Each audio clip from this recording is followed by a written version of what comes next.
Existen 7 pecados capitales, y todos podemos ser tentados por ellos. Según se dice, afectan a nuestras propias almas. Son pecados mortales y tienen graves consecuencias en nuestra vida espiritual. Lujuria, envidia, gula, pereza, avaricia, ira y soberbia. Según la teología cristiana, para cometer uno de estos pecados mortales no hace falta más que desearlo. Las Escrituras dicen que el pecado se paga con la muerte. Detrás de cada uno de estos pecados hay una historia oculta que explica por qué llegaron a ser mortales. Los 7 pecados capitales han tenido una enorme repercusión en la historia, en la sociedad y en nuestras almas. No se pueden transgredir las leyes de Dios sin pagar un alto precio. Y el más paradójico de los 7 pecados capitales es la gula. En la teología cristiana es fundamental conocer los 7 pecados capitales. Pero lo más extraño es que nunca son mencionados en la Santa Biblia. Aparecieron por primera vez en los monasterios de Egipto, más de 300 años después de que se escribiese el Nuevo Testamento. Hacia el año 375, un monje llamado Evagrio Pontico comenzó a redactar la lista de las muchas tentaciones del alma humana. Y después la resumió y matizó hasta reducirla solo a las más peligrosas. Evagrio consideraba que existían 8 terribles tentaciones que podían llevar a la humanidad al infierno. Para este monje, la gula era un pecado, porque comer demasiado impedía rezar. Evagrio escribió: así como la niebla oculta los rayos del sol, el excesivo consumo de alimentos oscurece la mente. Las 8 tentaciones de Evagrio fueron conocidas solo por los monjes. Hasta el año 590. Ese año el Papa Gregorio Magno redujo la lista a 7. Cambió el nombre de tentaciones por el de pecados y declaró que eran mortales. Para el Papa Gregorio, la gula era mortal para la vida interior y exterior de las personas. Según él, el cuerpo, cuando no es refrenado, destruye las virtudes del alma.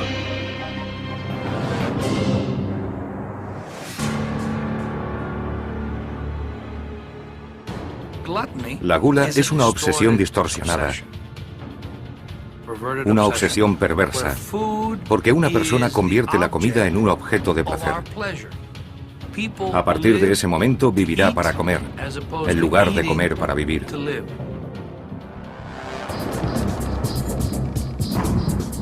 El origen del pecado de la gula es mucho más antiguo que la tradición cristiana.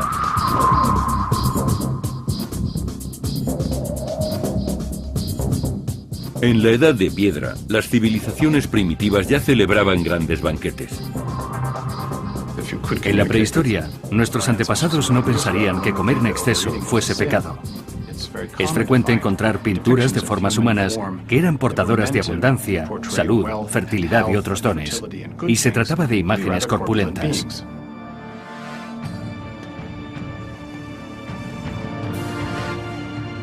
El pecado de la gula procede de la tradición grecorromana, que también describió los vicios y las virtudes. La Grecia clásica rendía culto al cuerpo atlético y armónico. Pero al mismo tiempo disfrutaba de los placeres del paladar.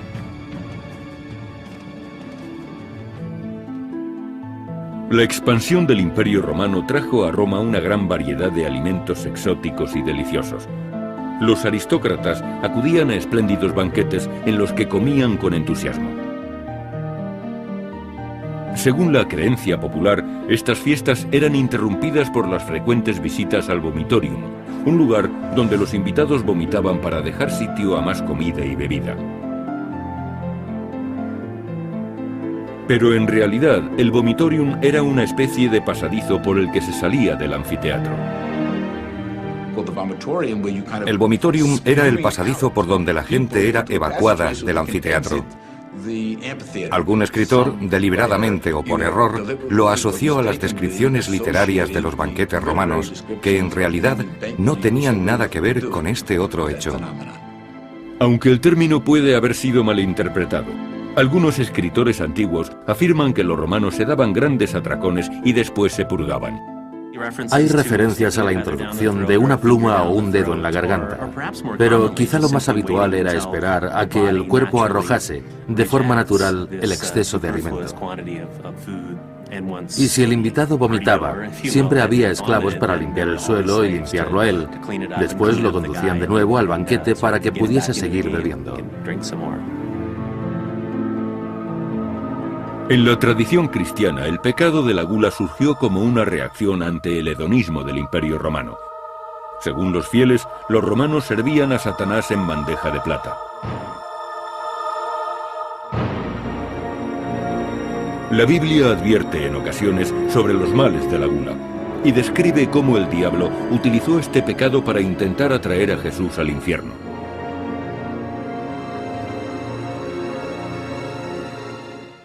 Jesús fue al desierto y ayunó durante 40 días y 40 noches. Cuando Satanás quiso tentarle, el primer pecado al que recurrió fue la gula. Le dijo: convierte estas piedras en pan, sacia tu estómago. Y Jesús respondió: no solo de pan vive el hombre, sino de toda palabra que sale de la boca de Dios. Y así marca también la diferencia entre lo que entra por la boca y lo que sale de ella. Según la tradición cristiana, la gula es un pecado porque nos desvía del camino recto.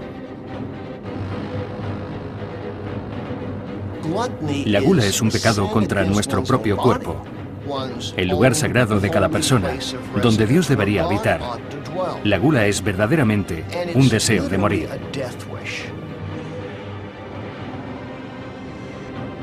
Dios debería ser el centro de nuestra atención.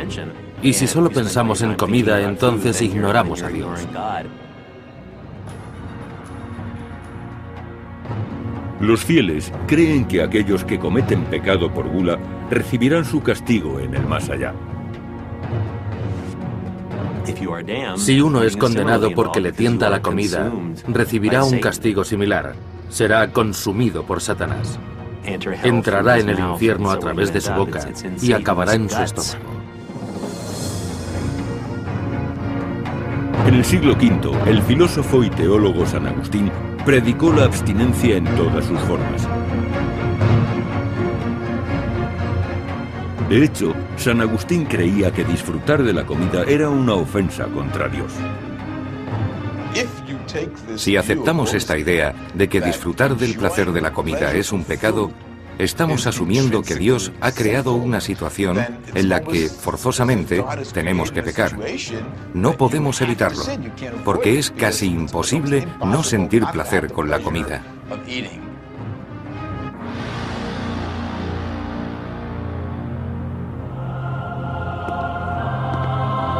En el siglo IV emergió el movimiento monástico cristiano y aumentó la preocupación por el excesivo placer que proporcionaban los sentidos. Aquellos hombres de Dios elegían vivir una frugal existencia, enclaustrados en monasterios y rehusando los placeres corporales. En Occidente, la vida monástica y las reglas de San Benito establecen una serie de normas para la comida y la bebida. Hay que ayunar a ciertas horas. Solo se puede beber un poco de vino, no se puede comer carne, esa clase de cosas. Consideraban que la preocupación por los placeres carnales, como la comida y la bebida, era algo que nos hacía menos humanos y nos acercaba a los animales. Por eso pensaban que era pecado. En el siglo VI, el Papa católico y romano Gregorio Magno no solo hizo la lista oficial de los 7 pecados capitales, también proclamó que había 5 modos concretos de caer en el vicio de la gula. Comer demasiado es la forma de gula que más conocemos. En este sentido, la gula era un robo a los pobres y a los hambrientos. Comer fuera de horas era un acto de glotonería. Se habían establecido horas para comer y no se debía picar en medio. También se pecaba cuando se preparaba la comida de una manera particular o detallada. Había que preparar los alimentos con sencillez porque era gula prestar atención a la comida. El otro modo de pecar estaba relacionado con el apetito y con el ansia, porque eso significaba que se pensaba continuamente en la comida. En el año 1320, el escritor Dante Alighieri escribió el poema épico La Divina Comedia, en el que describió los espantosos castigos que esperaban a los pecadores. En lo que Dante llamó el tercer círculo del infierno, los glotones están confinados en una ciénaga pútrida, donde soportan una lluvia helada y se revuelcan en un fango hediondo. El cancerbero, un perro de 3 cabezas, custodia a los pecadores que aúllan como animales enjaulados. El tiempo es inclemente y desagradable, y simboliza el deterioro de los que pecaron de gula. Con su descuidado comportamiento hicieron un destrozo de sí mismos. Los glotones son castigados en las regiones superiores del infierno.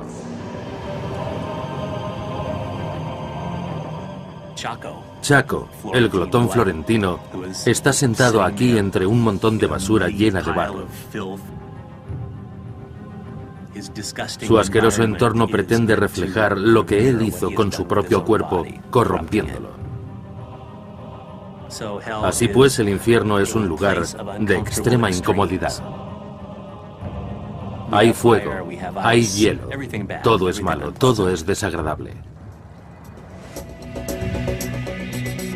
De los 7 pecados capitales, la gula parece el más contradictorio de todos. Es muy fácil de cometer y el más difícil de superar. Esta es una de las características de la gula. Puedes ser virgen y no practicar nunca el sexo, pero no puedes evitar comer, porque morirás de hambre. Muchos de esos vicios nos ayudan en cierto modo a sobrevivir y a prosperar. Y este es el caso de la gula. Tenemos apetito, tenemos que comer, tenemos que alimentarnos. Aunque comer sea una necesidad, aquellos que lo hacen en exceso tendrán que pagar por ello. Pero en algunos monasterios medievales, esta amenaza no apartó a los monjes de la glotonería.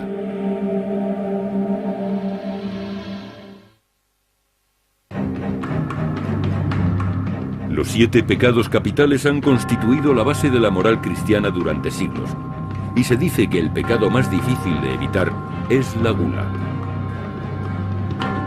En la Edad Media, las órdenes monásticas observaban reglas estrictas para la comida. Pero mientras que algunos monjes temían el castigo de Satán, otros encontraban la manera de comer opíparamente sin sentirse culpables. Según las reglas, no estaba permitido comer o beber en exceso dentro del monasterio. Pero en la Baja Edad Media, muchos monasterios tenían una sala especial que se llamaba el Misericordium, que significa lugar de la clemencia. Los monjes aseguraban que aquella sala no pertenecía al monasterio, de modo que al traspasar la puerta ya no estabas dentro. Por eso se congregaban allí y se hartaban a comer y beber. En el siglo XIII, el fraile italiano Tomás de Aquino advertía que no había que sucumbir al pecado de la gula. Creía que este pecado era una invitación a otros vicios. En particular, a la lujuria, la ira y la pereza. Era un pecado que conducía a otros. Los pecados están interconectados. Si caes en uno, es más fácil caer en los demás. El deseo incontenible de comer y beber conduce a otro tipo de actividades pecaminosas como robar o mentir. Cuando yo era niño, solía robar dinero del monedero de mi madre para comprar barras de chocolate o Henry que me encantaban. Este es un buen ejemplo, porque la gula me condujo realmente a ser un ladrón. La leyenda medieval de John de Beverly demuestra la teoría de Tomás de Aquino sobre el peligro de este pecado. Se dice que un hombre hizo un trato con el diablo, y éste le obligó a elegir entre 3 pecados: la gula, la violación y el asesinato. El hombre escogió la gula en forma de embriaguez, pensando que sería el pecado menos ofensivo.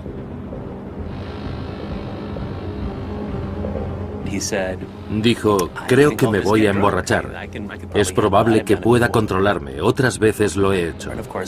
Entonces se emborracha y llega a casa dando traspiés. Se equivoca de habitación y ve a una mujer en la cama.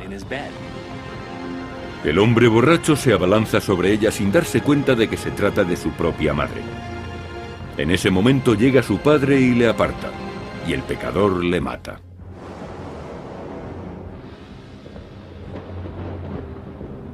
Por elegir el pecado menor de la gula había cometido incesto, violación y asesinato.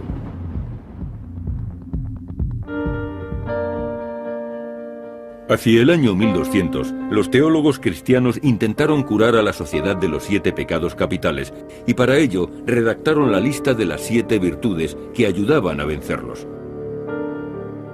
La templanza, virtud opuesta a la gula, es la práctica de la moderación y la abstinencia. San Francisco de Asís, un fraile católico romano del siglo XIII, supo cómo practicar la moderación. Inventó una inteligente receta para frenar su entusiasmo en la mesa. Espolvoreaba ceniza sobre la comida y así mataba el sabor. A diferencia de los monjes que apenas salían del monasterio, los frailes paseaban por el campo y socorrían a los pobres.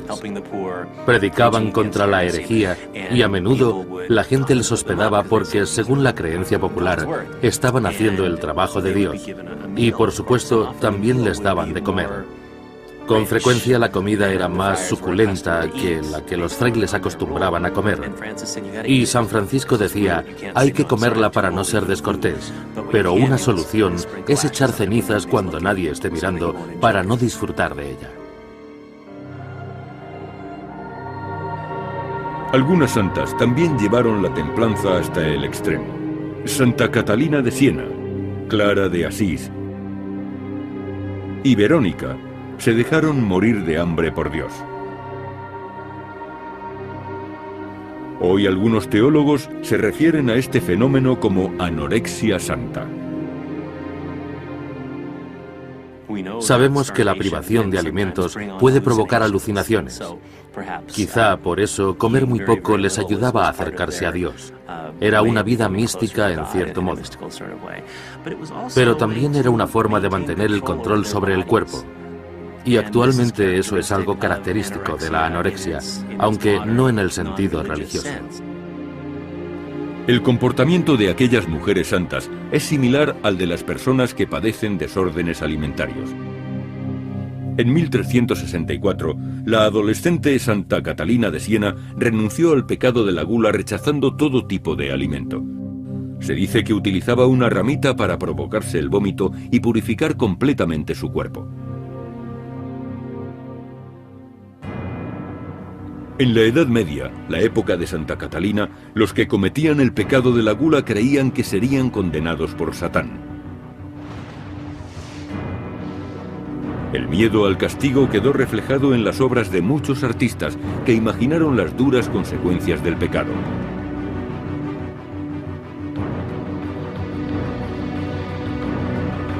Una pintura italiana del siglo XV, El Juicio Final, presentaba a los glotones desnudos en el infierno sentados alrededor de una mesa. Detrás de ellos, los demonios les impiden comer como castigo por sus pecados.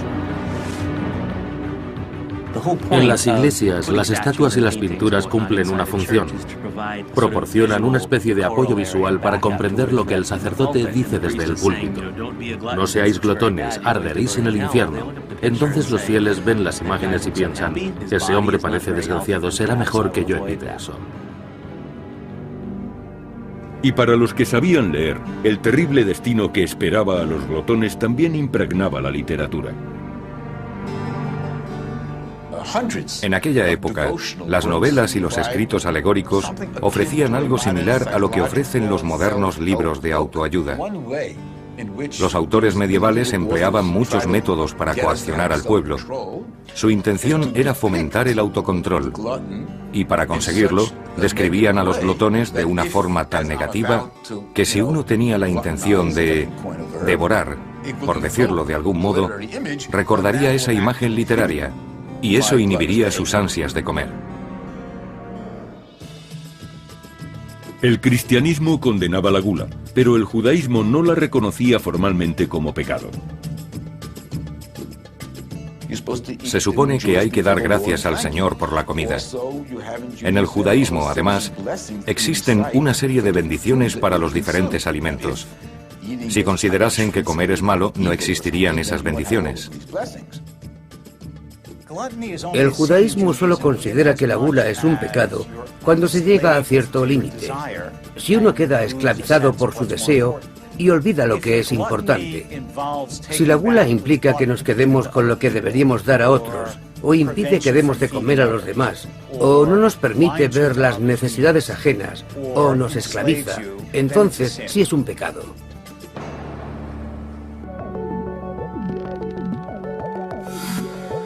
Fuera o no pecado, las antiguas escrituras judías como el libro de Judith advertían que comer podía acarrear serios problemas.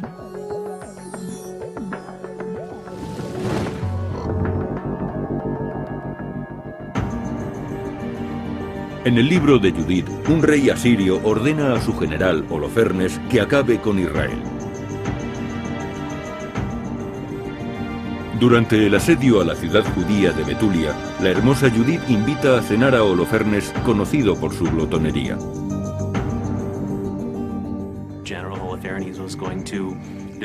El general iba a destruir la ciudad y a asesinar a casi todos los habitantes.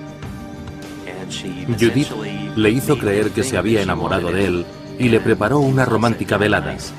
Durante la cena le animó a beber tanto que Holofernes se emborrachó y perdió el conocimiento, y entonces Judith aprovechó para cortarle la cabeza.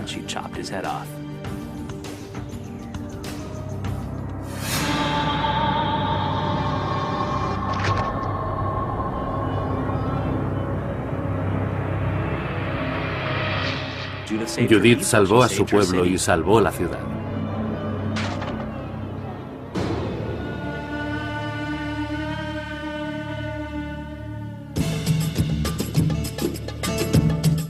También el Islam advertía de los peligros del pecado de la gula. En el Islam la gula es un pecado. El Corán dice claramente, come y bebe, pero sin excesos. No sobrepases los límites. No malgastes. Cualquier tipo de exceso se considera un vicio, y comer saludablemente es uno de los mandamientos del Corán. Para cumplir con el Ramadán, los musulmanes no pueden comer ni beber desde la salida hasta la puesta del sol durante todo un mes. La tradición islámica ordena que ayunemos para que aprendamos disciplina y autocontrol. Eso es beneficioso. El ayuno es el modo en que la tradición islámica nos enseña a no ser glotones.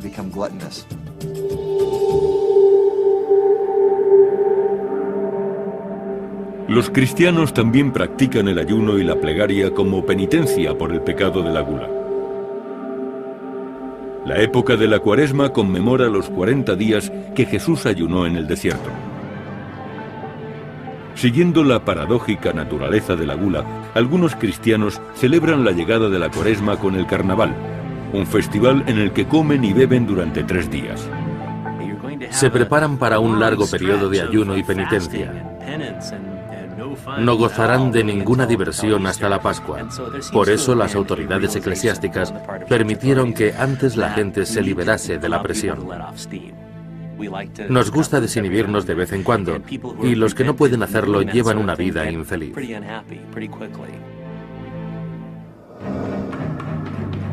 Cuando la Reforma protestante se extendió por Europa en el siglo XVI, la Cuaresma se consideró una institución católica y un objetivo al que atacar. Los protestantes criticaron la glotonería de las fiestas de carnaval y recalcaron que no se trataba de una festividad religiosa. En la Biblia no se habla del carnaval, ni de la Cuaresma. Los protestantes rechazaron esta celebración porque eran días de festejos en los que se comía y bebía en abundancia, y como consecuencia la gente mostraba un comportamiento inadecuado. Durante siglos la vida cotidiana en Europa occidental estuvo regida por la doctrina cristiana. Pero con la llegada del Renacimiento, la aristocracia trajo consigo una nueva visión del pecado de la gula.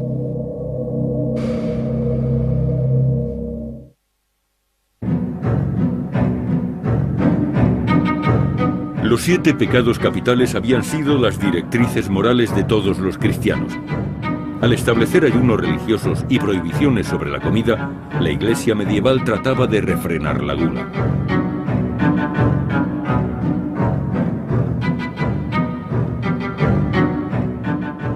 Pero en la Baja Edad Media y en el Renacimiento cambió la actitud hacia este pecado, pues la comida refinada se convirtió en motivo de orgullo y signo de elevada posición social. Los aristócratas actuaban en relación a su idea del honor. Siempre intentaban vivir y comportarse conforme a su estatus. Un aristócrata debía vestir ropas elegantes, vivir en una casa lujosa y comer alimentos exquisitos. Estaba mal visto que comieran como campesinos. Un aristócrata debía presentar una mesa refinada y servir los alimentos en vajillas caras. Ese tipo de cosas. Muchos nobles comían hasta reventar. Cuando murió el rey Juan de Inglaterra en 1214, los médicos escribieron: la enfermedad se vio agravada por su perniciosa glotonería. En 1438, Eduardo IV murió por causas desconocidas, generalmente atribuidas a la gula. En mi opinión, fue a causa de la mala dieta. A los reyes les gustaba vivir como tales y comían y bebían cosas exquisitas. Pero también por ese motivo solían prescindir de los alimentos más saludables. La Iglesia Católica estableció un sinfín de normas relacionadas con la alimentación, incluida una que prohibía comer carne los viernes. Las clases altas, no obstante, encontraron el modo de sortear estas leyes. En los círculos aristocráticos empezaron a controlar a jefes de cocina muy habilidosos. Eran capaces de preparar los alimentos de tal modo que pareciese que llevaban otros ingredientes. Supongamos que es Cuaresma. No se puede comer carne, hay que comer pescado. Entonces, durante una cena, servían un pedazo de roast beef. Los invitados se escandalizaban. Por Dios, ¿cómo es posible? Y el anfitrión decía: probadlo, es pescado.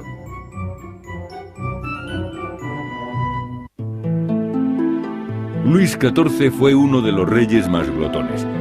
Incluso se decía que su estómago era 3 veces más grande que el de un hombre corriente.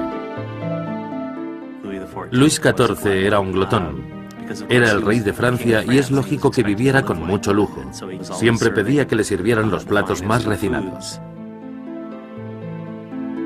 Muchos de aquellos aristócratas que amaban la comida no temían que la gula les condenase al fuego eterno. Sin embargo, frecuentemente eran castigados con gota, indigestiones y enfermedades cardíacas. Luis XIV ganó peso y tuvo problemas de salud asociados a su afición a la comida y a la bebida. Enrique VIII fue otro ejemplo. Engordó mucho al final de su vida y sabemos que sufrió graves problemas de salud. Le salieron úlceras en las piernas. En 1545, el italiano Luigi Cornaro temió que su glotonería le llevase a la tumba demasiado pronto. Por eso escribió una guía que ayudaba a evitar el pecado de la gula. Fue el primer libro de dietética del mundo. Cornaro escribió un libro de dietética que explicaba el modo de conseguir una salud perfecta. Pero la gente que lo leyó entendió la narración en términos religiosos y no en términos médicos. Hablaba de vencer a la carne, el deseo por la comida y la gula. A principios del siglo XVII, el pecado de la gula viajó con los peregrinos y los puritanos que colonizaron América. Se formaron colonias en Plymouth y en la bahía de Massachusetts, y un grupo de inmigrantes puritanos decidió desterrar todos los vicios del Nuevo Mundo.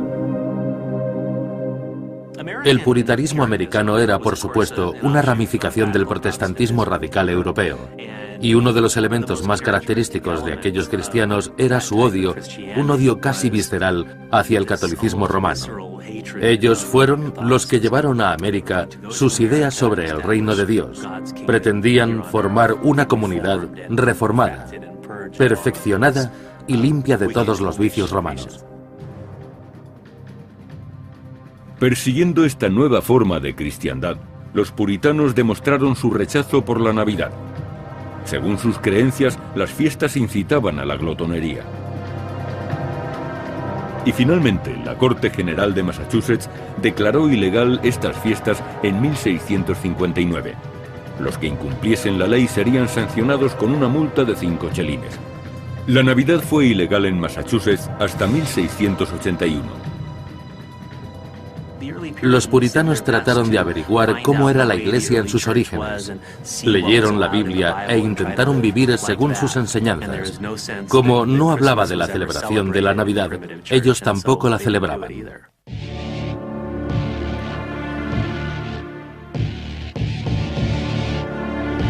En el siglo XIX, la gula se convirtió en una preocupación para la sociedad estadounidense.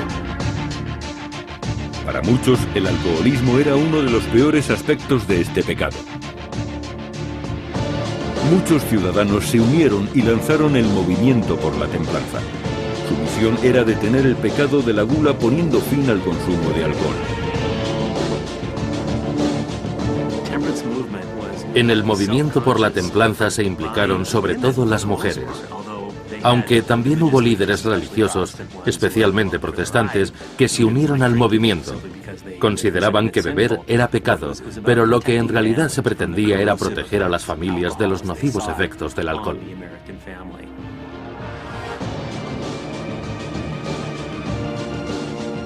El movimiento por la templanza contribuyó a la llegada de la ley seca. El consumo de alcohol se declaró ilegal entre 1920 y 1933. Lo que 100 años antes había empezado como un movimiento religioso contra el pecado de la gula, culminó con la enmienda 18 de la Constitución de los Estados Unidos. Se aliaron los líderes religiosos y las amas de casa. Y además el gobierno quería incrementar la productividad entre los trabajadores y se dio cuenta de que librándose de la bebida cumplía con sus objetivos. A esta situación condujeron el movimiento por la templanza y la ley seca. Finalmente, la ley seca fracasó en su lucha contra la gula y el alcoholismo. Jesucristo fue crucificado en esta cruz. Tú has perdido. Algunos creyeron que la ley había fracasado porque el pecado de la gula tenía un guía satánico más poderoso y porque los glotones estaban poseídos por el diablo.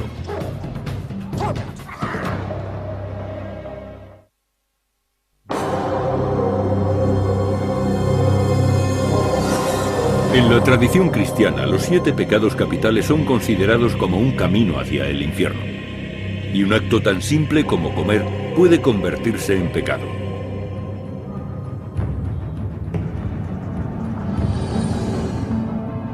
El demonio de la gula es Belcebú, el señor de las moscas. Algunos cristianos señalaban a este demonio con cuerpo de insecto como responsable de tentar a los hombres para convertirlos en glotones.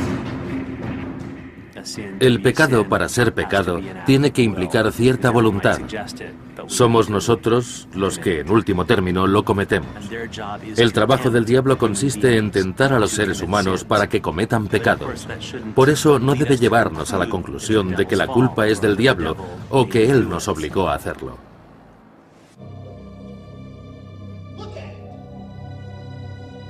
El pastor Bob Larson no está de acuerdo. Él cree que los demonios son frecuentemente la causa del pecado. Y la única cura es el exorcismo. Larson es exorcista. Dice tener poderes especiales para purificar a las víctimas que están poseídas por los demonios. En uno de nuestros seminarios, un hombre enorme de más de 135 kilos mostró síntomas de estar poseído. Y cuando yo pregunté su nombre al demonio, este contestó: comida. Era el demonio de la gula.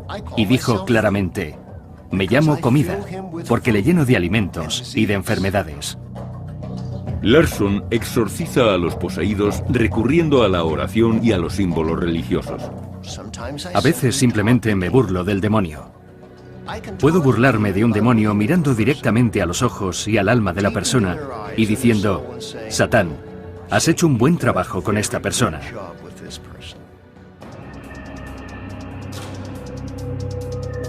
Aunque los cristianos creen firmemente en la existencia del pecado, hay personas que opinan que la gula podría ser una necesidad evolutiva. En otras culturas, el instinto de supervivencia ha tenido más peso que los castigos asociados al pecado de la gula. En el Pacífico Sur, los isleños recorrían largas distancias remando por el mar, y en muchas ocasiones corrían el peligro de morir de inanición. Lo mismo ocurría con los nativos americanos, que eran nómadas y vivían como cazadores y recolectores. La capacidad de sobrevivir con una mínima cantidad de alimentos fue una estrategia evolutiva. La acumulación de grasa corporal era importante en las culturas que soportaban ciclos de hambre y abundancia. Algunos científicos creen que puede haber culturas predispuestas al pecado de la gula. Habrían desarrollado lo que se conoce como gen ahorrativo. En un entorno en el que se producen frecuentes periodos de escasez, aparecen genes que permiten acumular eficazmente la energía en forma de grasa. Esta grasa nos ayudaría a sobrevivir en el siguiente periodo de hambre. Pero en la actualidad, con los alimentos al alcance de la mano, esos mismos genes favorecen la obesidad. La evolución ha programado nuestros genes para prevenir la pérdida de peso. Pero ahora las condiciones han cambiado. Y perder peso ya no es un problema tan grave. Ganarlo sí lo es. Debido a la evolución, mucha gente presenta una forma anormal del gen ahorrativo. Este gen inhibiría la producción de leptina, una hormona de vital importancia. La leptina mide la cantidad de grasa almacenada e incita al organismo a tomar más alimentos cuando las reservas de grasa están bajas y a comer menos cuando están altas. Por tanto, la leptina actúa también como un inhibidor del apetito. Y si nos falta esa hormona, aparece el pecado de la gula. Aquí hay dos ratones. Uno de ellos es un ratón obeso y el otro es su hermano. La única diferencia entre estos dos animales es un defecto en un solo gen. A este animal le falta leptina, pero este otro sí la fabrica. Las consecuencias son evidentes. El doctor Jeffrey Friedman descubrió este defecto en el gen de la leptina. La falta de leptina en los humanos también puede incapacitarles para controlar su glotonería.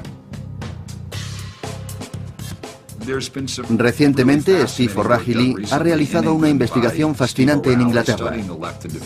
Estudia casos de niños con carencia de leptina. Los padres aseguraban haber adoptado medidas extremas para frenar el apetito de sus hijos. Llegaron a poner candados en los frigoríficos, pero no hay nada que hacer. Esos niños encuentran el modo de acceder a la comida y hartarse. En esta caja hay leptina disuelta. Los tubos contienen un fluido. La leptina también se sintetiza para administrarla a los que tienen déficit de esta hormona. Hemos conseguido normalizar el peso de estos niños. Es solo una teoría, pero creo que esta podría ser la explicación biológica del deseo incontrolable de comer. Según Friedman, la falta de voluntad no es la causa del pecado de la gula.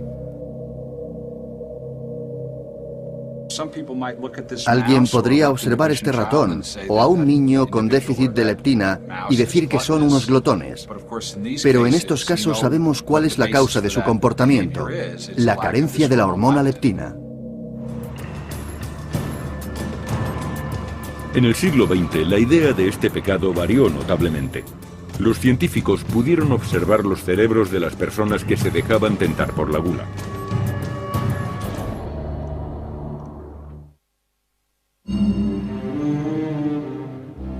Durante más de 1000 años, los 7 pecados capitales constituyeron un código moral para los cristianos. Estas directrices advertían a los fieles de que incluso el instinto de comer podía conducir al pecado mortal de la gula.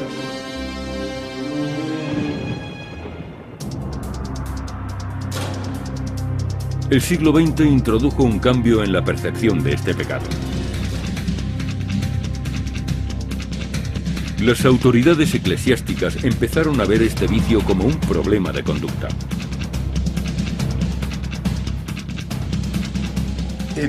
En la literatura religiosa, la gula como pecado se interpreta siempre en el contexto de un sistema de valores religiosos.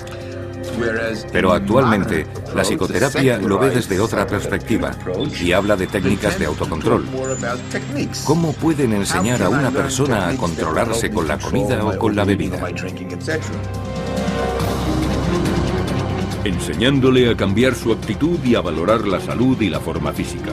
En esta cultura que ensalza el aspecto físico, mucha gente considera la gula como un fracaso. La gula sigue siendo, en gran parte, un pecado y algo que debe evitarse. También ahora se pone más énfasis en la idea del cuidado del cuerpo. El cuerpo es un regalo que Dios nos ha concedido y cuando comemos y bebemos demasiado, estamos arruinando nuestra salud. La doctora Ellen Schur ha dirigido experimentos que demuestran que a lo largo de la historia, los seres humanos apenas han logrado controlar la gula. Si queremos entender la gula o los excesos en la comida, tenemos que asumir que se trata de un proceso biológico. Estamos programados para sentirnos atraídos por los alimentos altos en calorías y también para disfrutar de ellos. Y nuestro organismo funciona así, porque eso garantiza que obtendremos las calorías suficientes para poder sobrevivir. La doctora Schur mostró fotografías de varios alimentos a un grupo de personas. Pretendía analizar cómo respondían determinadas áreas del cerebro al estímulo visual de los alimentos. Algunas fotografías muestran alimentos bajos en calorías o alimentos saludables. Otras son imágenes de alimentos muy presentes en nuestra dieta y con un alto aporte calórico, como dulces y postres. Los experimentos han revelado que la reacción ante determinados alimentos es poderosa y automática. El cerebro muestra una respuesta mucho más fuerte ante las fotografías de los alimentos que tienen más calorías y menos poderosa con los alimentos bajos en calorías. En cierto modo, estamos enfrentando nuestro instinto biológico con nuestro instinto cognitivo. La cuestión es, ¿cuál vencerá? Pero la tradición de reprimir el deseo por los alimentos y los vinos más exquisitos está desapareciendo. En nuestra sociedad hay personas que obedecen al impulso de ingerir muchas calorías. Y el gourmet está considerado como una persona refinada. Hay cocineros muy célebres y creemos que las comidas caras, sorprendentes o exquisitamente preparadas son propias de un gusto sofisticado. Por eso queremos imitarlas. El Papa Gregorio diría, eso es gula. Los glotones modernos no se preocupan por las llamas del infierno, sino más bien por sufrir el castigo en la tierra. Según la Organización Mundial de la Salud, la obesidad es actualmente una epidemia que afecta a más de 115 millones de personas. Y en parte, esto es culpa del pecado de la gula. Sin embargo, gula no es lo mismo que obesidad. No todo el que tiene esa obsesión es necesariamente obeso. Pero es evidente que existe una relación entre el exceso de comida y la obesidad. Sin embargo, la Organización Mundial de la Salud también advierte sobre el punto opuesto de la gula, el hambre. Mientras 115 millones de personas engordan, 2.000 millones pasan hambre. Muchos de nosotros vivimos cegados por la gula. Tenemos la posibilidad de comer lo que queramos y cuanto queramos. Y sabemos lo que es vivir demasiado bien en un mundo en el que hay tantas personas necesitadas. Aunque la gula sigue siendo uno de los 7 pecados capitales, en nuestra sociedad aún existen profundas contradicciones respecto a los placeres del paladar. Pero una cosa parece evidente: la gula siempre tentará a la humanidad.